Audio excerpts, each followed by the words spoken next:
Hey everybody, welcome back to Renewables. We're very excited and proud to have John Martin on our show this week, the president and COO of BioStar Organics, our organic fertilizer business. We're going to talk about our patented product, SuperSix, today. We're going to talk about our origin story and how this all started.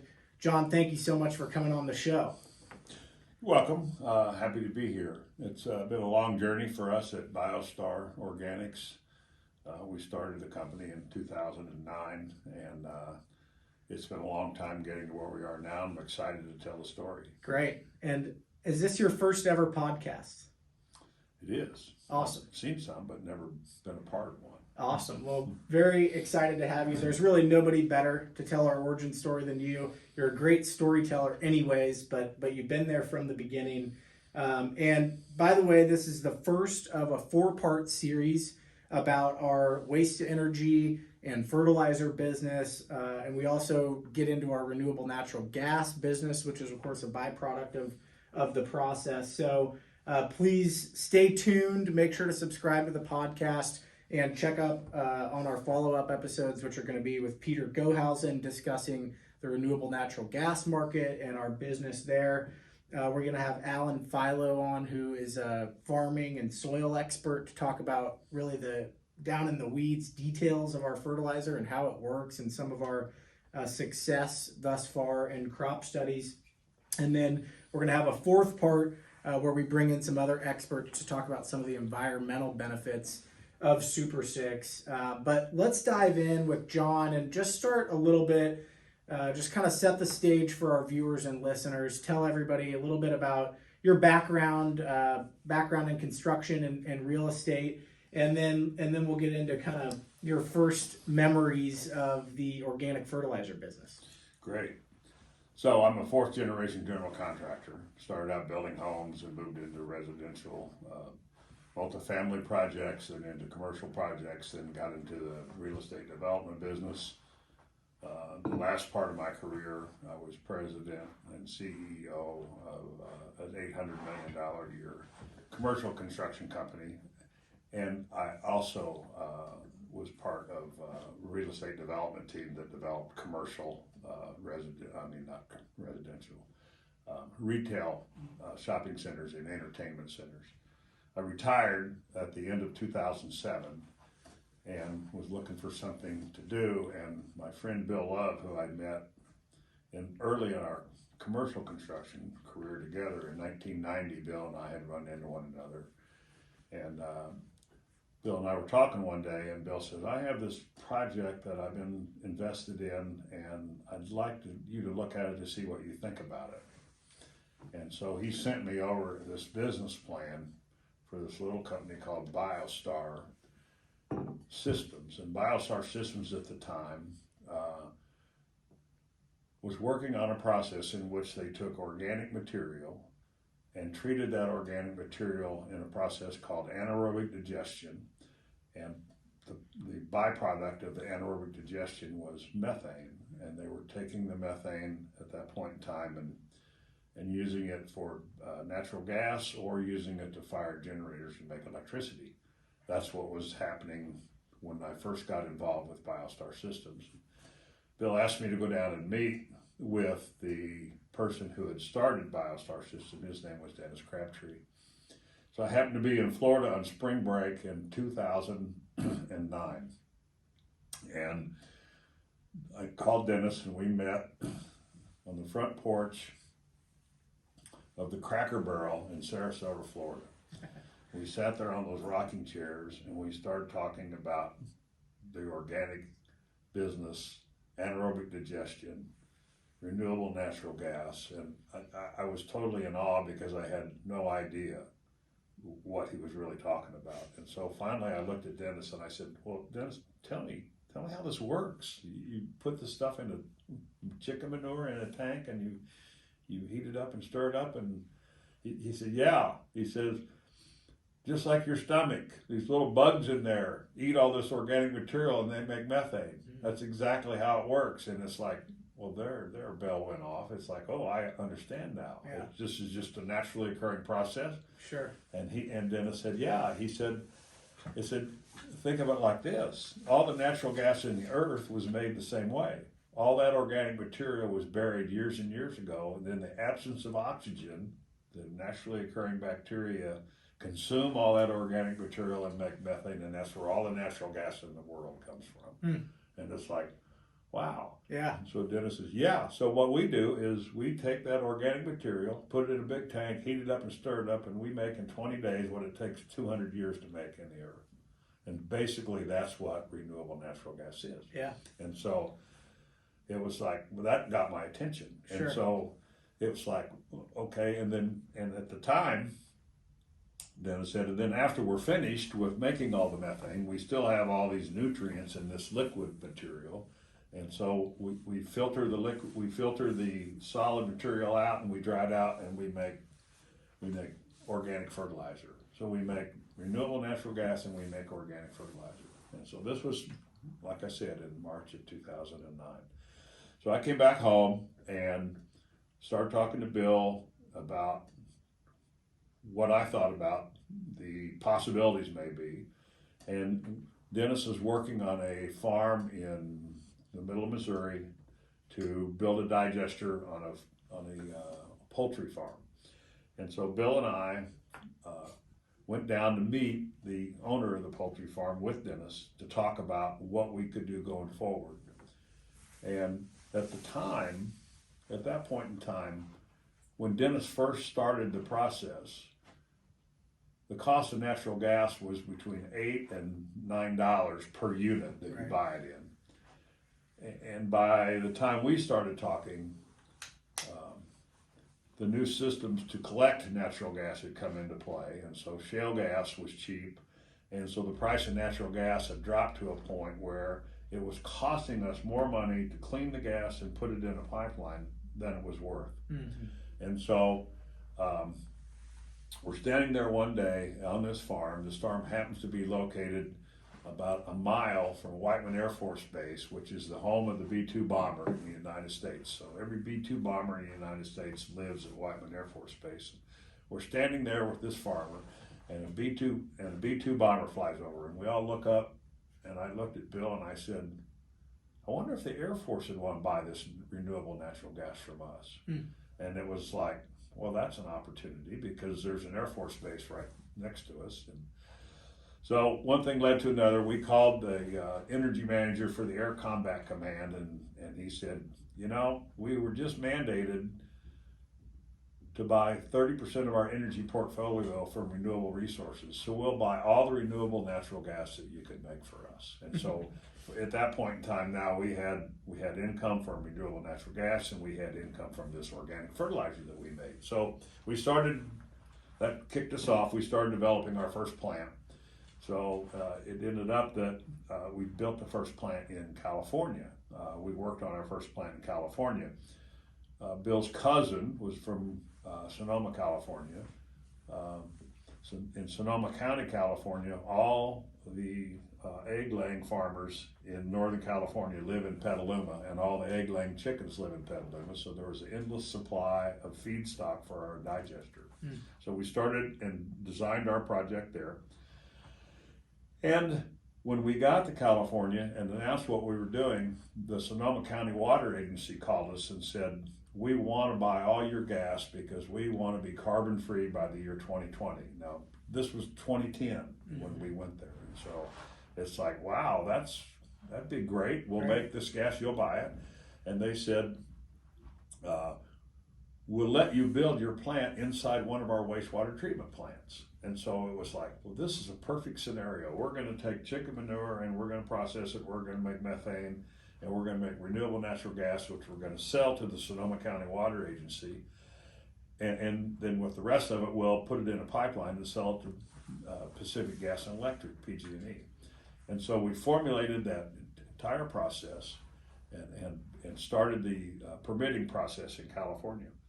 And one of the things that happened in the process was the Sonoma County Water Agency came to us and said, what are you going to do with all the water that's left when you're finished? So you're going to take this digestion water, take the solids out, dry them out, and make organic fertilizer. What are you going to do with the rest of this water? And we said, well, we're building it in a wastewater treatment plant, so we'll just give it to you and let you treat it. Right. And they said, well, that might work, but we need to know what's in it. And so we ran some analysis, and it turned out that this wastewater was so full of nitrogen that we were going to have to pay a huge surcharge in order to dump this wastewater through into the Sonoma County Water Agency's wastewater treatment plant. So we announced that we were going to build this plant, and it just happens that there's a company in Kansas City. It's called MRI Global now. At the time, it was called Midwest Research Institute, and they had a research farm in Butler, Missouri. Well, they were trying to grow algae. And one of the byproducts of anaerobic digestion is carbon dioxide. And they called us and said, could we take your carbon dioxide, put it in our algae growing tanks to see if we can grow algae faster so we can make biodiesel fuel?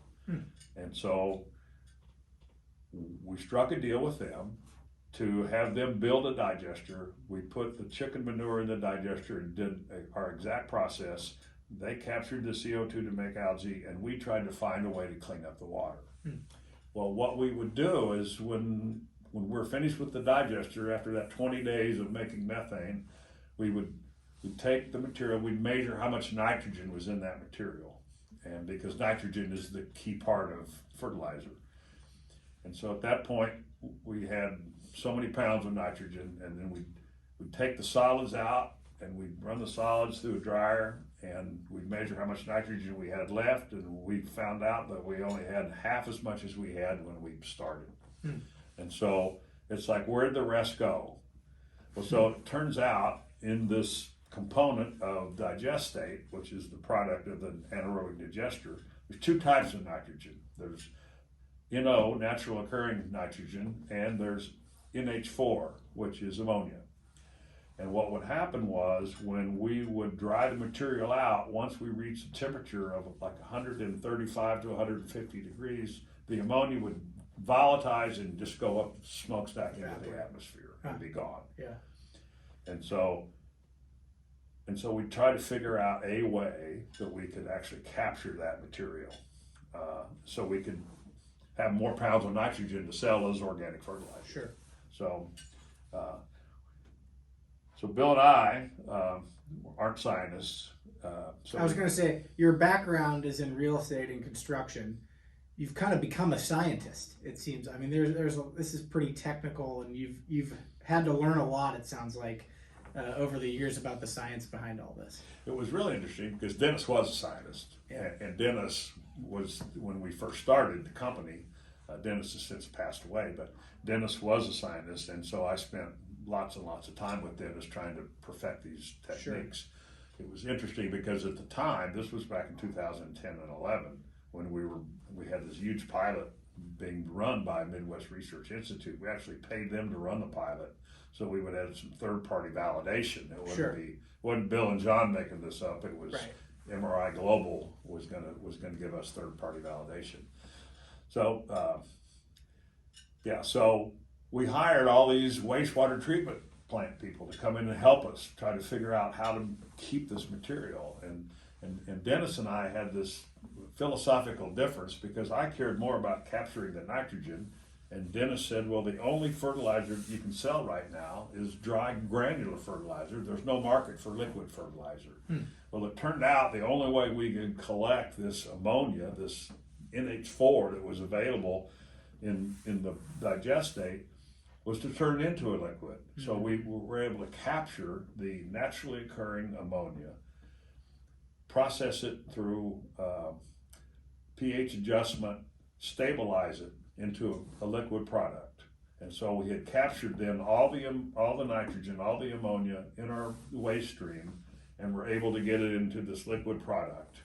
The problem was the liquid product had all the ammonia, but it had a concentration level of about 0.6% to 1%. And so we ended up with a solution that had a lot of nitrogen in it, but it was mostly water.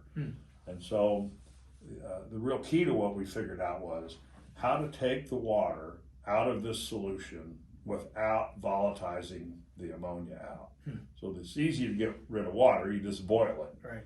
But if you boil this water at 212 degrees, all this ammonia is gone before you ever, and so what we figured a way to do that. We stabilize the ammonia in the solution, and we put this product under a vacuum, and we boil the water off at 106 degrees instead of 212 degrees. That way we were able to capture all the ammonia in our product, and we were able to concentrate that product up to 60,000 parts per million. And so therefore that's 6%, and so we end up making a product we call SuperSix. And so fascinating. And how many years, I mean, when did you have kind of the final product that you knew, okay, this is something we could take to market? What year was that? If you started in 2009. So the revelation was, okay, now you've captured all this nitrogen. So you got nitrogen in granular product, which is organic nitrogen, and then you have this ammonia product. So now we're successfully, we've captured it all. Now what do we do with it? Right. So Bill and I had little 4-ounce bottles of SuperSix. And Bill and I'll never forget, we got on a plane, we flew to California, and we started in the San Joaquin Valley on one end, and we drove all the way through the San Joaquin Valley talking to every farmer we could talk to about this product. And they all looked at it and they said, what is it? And we told them, and they said, we've never seen a product like that.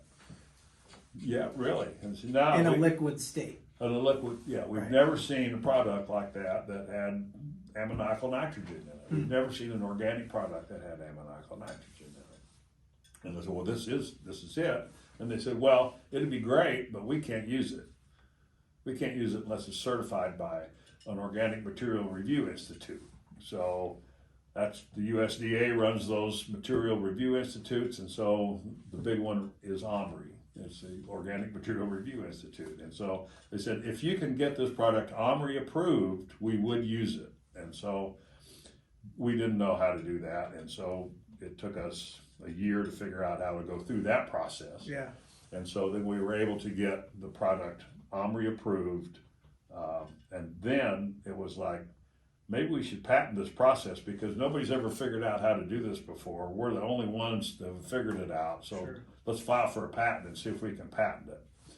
And so in fact we did. And it took us about the same period of time to get the patent done as it did to get OMRI approval. So at some point in the future then we had a patent for our product and we had a product that we could actually sell to the market. So we went to all the people and all the farmers and showed them the product. They tried the product and said, we really, really like it. And so then we started trying to build our first plants. Yep. Unfortunately, it's a double-edged sword making something for the first time. It's a really good product, but nobody's ever seen it before, and it's really hard to find someone to finance a brand new product that nobody's ever seen before. And so one of the big questions is, who are you going to sell that product to?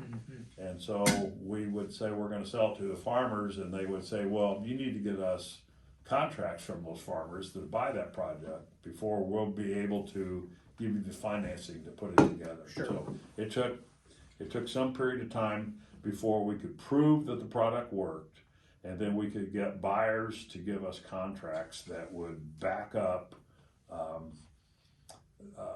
the capital necessary to build the plants. Yeah. So that's taken some time. We actually started commercial production of SuperSix in 2017 in Othello, Washington. At this point in time, we've sold every gallon we can make, and we started on some other endeavors to make it in different facilities. You want to talk about the plant in San Bernardino? Yeah, we should definitely get to San Bernardino because I mean at this point that's kind of our flagship plant, right? It's a really cool story out in California. But before we go there, just spend a little bit of time explaining to our viewers who don't have a science background or just at a higher level, kind of why that SuperSix product is so unique and important and why the need for fertilizer, frankly, is unique and important. Yeah, well, that's a long story in itself, the birth of fertilizer. Back before World War I in the late 1800s, the world was starving to death because it didn't have any fertilizer. The only fertilizer that was available was manure. Mm-hmm. And so there were great piles of manure in South America, or bird manure, and they collected this guano and shipped it around the world, and it was great stuff. It worked perfectly, except they were running out of it. So in the late 1800s, two smart guys in Germany, Haber and Bosch, got together and figured out how to make a fertilizer product. The key being the air is 78% nitrogen, and so there's nitrogen all around us, but it's in a free form. Plants can't take in free nitrogen. Plants have to have the nitrogen in a fixed form in order to take it in. So manure has a fixed form of nitrogen. Manure has fixed urea, it has fixed organic nitrogen. The soil materials and the microbes in the soil are able to break those down and readily take them in. Urea being the one that's most readily available. So two German scientists decided they would try to find a way to make fixed nitrogen. And so they developed a process called the Haber-Bosch process, which is still in use today, which takes air, puts it under a tremendous amount of heat and pressure, and runs it over a catalyst, breaks that nitrogen molecule down, connects it up with a hydrogen molecule to make ammonia. And then from there it's processed from an ammonia gas into ammonium, which is a liquid form, and it's changed the world, because at that point in time the world had the best fertilizer, a fixed form of nitrogen that it could use. And so that stayed in that form. All the agriculture world used nitrogen. At some point in time, organic growers decided it was important to make the soil healthy, and this product, this fixed nitrogen product that was made from urea, did nothing to make the soil healthy. It just grew plants. And so in the process of growing a plant, it takes 16 micro and macronutrients to grow a plant. If all you do is put urea on the ground, at some point in time you're going to take everything else out of that land, and it's not going to be able to grow the plants the way it should grow them, because it doesn't have any macronutrients left. So therefore the organic movement comes around that says we need to replenish all these soils that we've been stripping all these micro and macronutrients out of. So let's start putting manure back on the ground. Let's keep doing what we used to do. Yeah. And so that's where the organic movement came, which is great. The organic movement makes healthy soil. Healthy soil does grow plants, but if you have a fixed form of readily available nitrogen, those plants grow much faster. Sure. The point being, without urea or without an NH4 type product, the nitrogen that's placed on the ground has to be treated by the microbes in the soil to turn it into NH4 before the plants can take it in. So therefore what's happened over the years is the organic growers, in the process of trying to make the soil healthy, they also need nitrogen. And so since they don't know exactly when that nitrogen is going to come out, because the soil conditions and the moisture conditions have to be just right for those microbes to break that nitrogen molecule down, they over fertilize. And so what happens is the product runs in the river, and the rivers get polluted with phosphorus and nitrogen, and so that's been a problem. So one of the things that SuperSix helps is the farmer knows exactly when that product's going to get taken in by the plant, because it's going to get taken in by the plant as soon as he puts it on the plant. Immediately. It acts identically to synthetic urea, but it is a naturally occurring urea, and it's captured from an organic material. Yeah. So up until 2011, when we started making it, organic growers didn't have access to a product like it. So we actually made the first product that was able to capture the naturally occurring urea from the manure and concentrate it up to a level that made it economically viable to sell and use for the farmer. Wow. So all while making renewable natural gas. Exactly.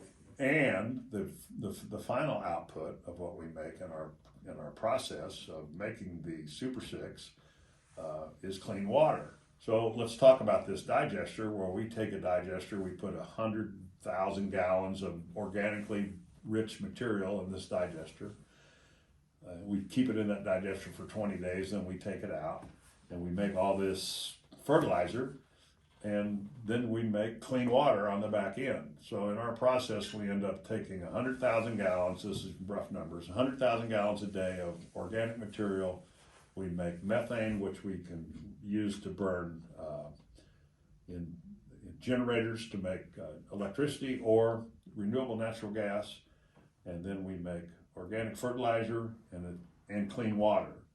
And of this 100,000 gallons that we take in on a daily basis, we would return over 80,000 gallons of clean water that could be used to drink, feed the animals, or for any use, because it's that clean. That's incredible. So, and I think one of our smaller projects, we were actually able to achieve a permit to, it's so clean we could dump that water into the river. Is that accurate? So it depends on the requirement of how clean it needs to be, but we have applied for and received an NSDS permit to dump the water in the Sheboygan River in Wisconsin. So we can clean the water enough to make it potable. In fact, if you go to our website and look at our video, you can watch me drink a glass of water that was made from cow manure. How did it taste? Tastes like water. How did it smell? It smelled like water. Okay, good. All right, fair enough. Wow, that's incredible. And the clean water, issue is something that I think in America we don't necessarily feel as much as other places in the world. We're very fortunate to have water readily available, but it's getting a lot more expensive, and so certainly, businesses have started to feel that. Even just consumers in your home. Certainly here in Kansas City, seen the price of water go up a lot significantly in the last few years. And so that's such it really paints such a circular picture. It's really, really neat to hear you talk about that. And thank you for going a little bit into the weeds, hopefully for our listeners and viewers. We didn't get too in the weeds there, but I think you did it. Alan. Yeah, right, exactly. Alan will get in the weeds for sure.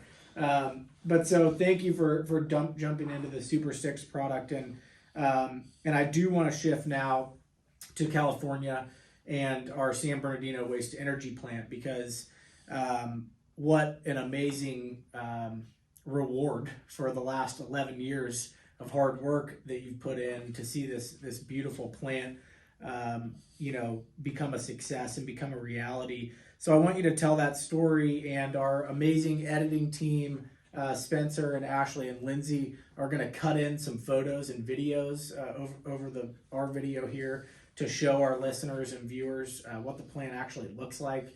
It's beautiful and really impressive. So kind of from the beginning, walk us through, don't have to get too in the weeds, but high level, what problems are we solving out there in San Bernardino? What is the waste that we're taking in, and how the process works? So we have a project in San Bernardino, California. It's called Organic Energy Solutions. So that product processes organic waste. It was one of the big emphases to start the project was the fact that the state of California banned organic material from being placed in landfills so they could control methane emissions.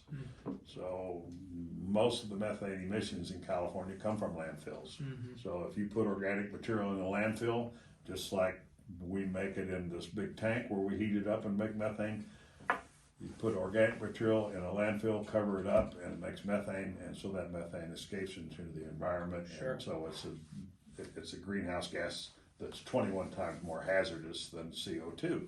So California's passed a law, let's keep this organic waste out of these landfills. So one of the ways to do that is put it in our anaerobic digester. So we take pre-consumer food waste, slurry it into a liquid form, and put it in our anaerobic digesters there. We have, in that particular project, we take in 85,000 gallons a day of food waste. Wow. And process that food waste. We make 600 SCFM, which is standard cubic feet per minute of methane, which we burn in two 1.3 megawatt generators to produce 2.6 megawatts of electricity. We sell that electricity to Southern California Edison right on their grid. And then with what's left over, we put it through our nutrient recovery system, and we make liquid organic fertilizer. We make a composting material that is used in the state of California to add to their composting. The solids that we take out of our product, we use it for composting. And then we return back 64,000 gallons a day of clean water to the processing plant. Wow. So that project started in 2019. Because of COVID, we were had a setback. The Southern California Edison was intended to hook the electricity up to that site in April of 2020. It actually got hooked up on December the 18th of 2020, and so we sounds like a COVID timeline. Yeah, right. Yeah, it's about nine months. So what are we going to do now? Right. So the good news is the energy plant is 100% finished. We're actually making energy now, and the nutrient recovery system will be finished in the next 60 to 90 days, and will be fully operational, hopefully, by the end of April. That's awesome. Yeah, congratulations. You practically lived in California for what, a year and a half, supervising this plant. So Yes, we did, and we so our partner Ryan Krause, plant manager, Ryan actually helped us make SuperSix in Butler, Missouri. He worked for Midwest Research Institute, and so Ryan and I, we live in the foothills up above San Bernardino, and have since the middle of 2019. Yeah. So you've gotten very familiar with that 8 a.m. Southwest flight.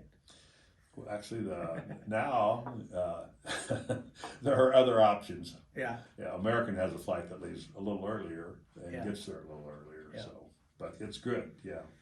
Well, thank you so much for coming on the show. It's great to hear from your perspective, kind of where this all started. And then I was really happy that we were able to give our viewers, make sure if you're listening to this on Spotify or some other platform, go check us out on YouTube.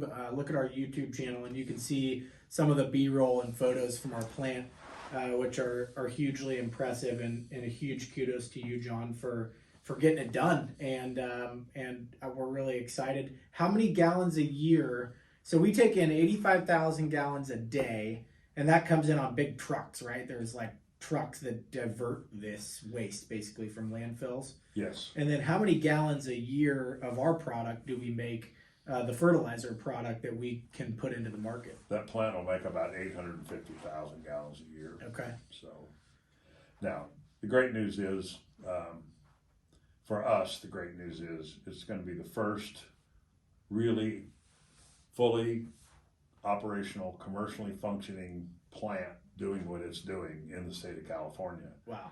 And now all these other cities have this edict that Sure. they must continue to keep their organic material from the landfills. So the opportunity for expansion for our company in the state of Southern California is very high. Sure. To be the first of anything energy related in California is a big deal. They're usually pretty far ahead of the curve. So Right. Yeah, that's true. that's and sometimes it might not be a good thing to be the first in California, but hopefully that's not true in this case. So once you've done one and you know where the pitfalls lie as far as permitting and those issues, hopefully the next plan will be easier. Sure. Always good to have lessons learned. Well, thank you for coming on, and please make sure to tune in to the following episodes, because we really didn't even get in today to what types of crops are people using this product to grow, and we didn't really get into the organic, food market in general and the growth we've seen there, but we get into all of that with Alan Philo, another one of our fertilizer experts, in a later episode.